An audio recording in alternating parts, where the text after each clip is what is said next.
Hello, I'm Victoria from Renaissance Capital, and I'm here to walk you through the IPO poll on IPO Pro. The poll is a great way to get a quick feel for what others think about scheduled IPOs. Now, we've made it a lot easier to see what others think about IPO performance by rating first day return here.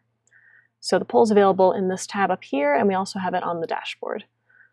You see you can vote for IPOs if you think their performance will be less than 1% positive on day one over here, 1 to 15% here, and greater than 15% here. So these are all IPOs that have a scheduled trade date. And if you want to see more information on them, you can expand to see a one-sentence business overview, the offer date, and who the underwriter is. This little lightning bolt is part of our IPO challenge feature, which I will tell you about in another video. You can also click through straight to profiles from here. To look at the results, go to the results tab, and you can see the breakdown from weak to strong and breakdown by votes. That's it for the IPO poll. Thank you for watching.